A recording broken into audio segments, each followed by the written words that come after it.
Assalamualaikum warahmatullahi wabarakatuh.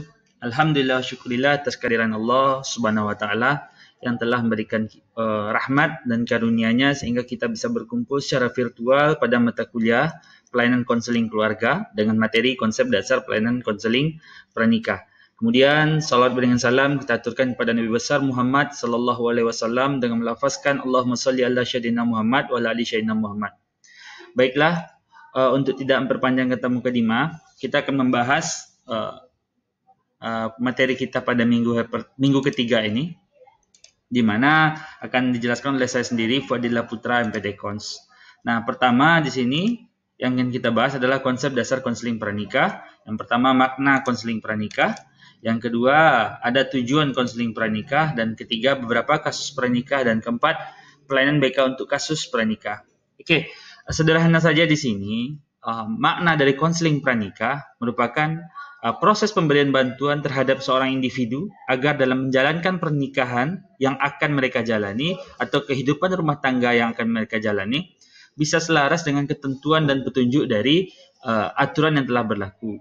Nah, kalau dalam Islam itu sesuai dengan petunjuk dari Allah Subhanahu wa taala. Kemudian dalam pelaksanaan atau makna dari konseling pranikah ini juga menjelaskan bahwa konseling pranikah adalah suatu tindakan dari sebuah rencana yang disusun secara matang dan terperinci. Nah, makna bimbingan di sini adalah yaitu memberikan bantuan, arahan, dan informasi kepada pasangan yang akan menjalani pernikahan tentang apa-apa saja yang akan mereka hadapi setelah pernikahan mereka berlangsung.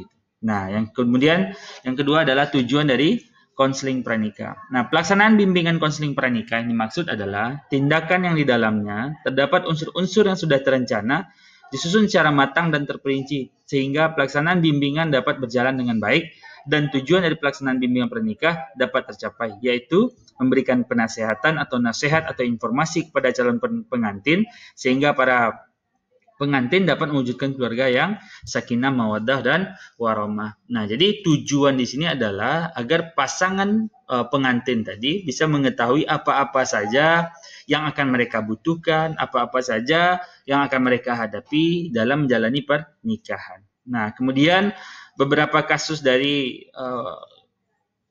pranikah di sini banyak sekali sebenarnya yang akan terjadi atau yang sudah terjadi. Beberapa contoh kasus yang terjadi.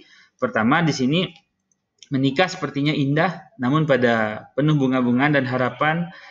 Kemudian setelah mereka menjalani, nanti mereka akan menemukan realitasnya seperti apa. Nah, bentuk masalah atau kasus yang terjadi seperti contoh, ada seorang laki-laki yang tidak mau terbuka terhadap pasangannya tentang apa pekerjaannya, apa aktivitasnya setiap hari. Nah, ketika setelah menjalani pernikahan, barulah terbuka apa saja yang selama ini ia tutupi. Nah, itu bentuk dari beberapa kasus pranikah. Kemudian yang ketiga di sini, contoh kasus pranikah banyak sekali. Contohnya yang bisa jadi berhubungan dengan bagaimana cara sudut pandang dari kedua pasangan terhadap adat yang akan mereka satukan jika mereka berbeda budaya.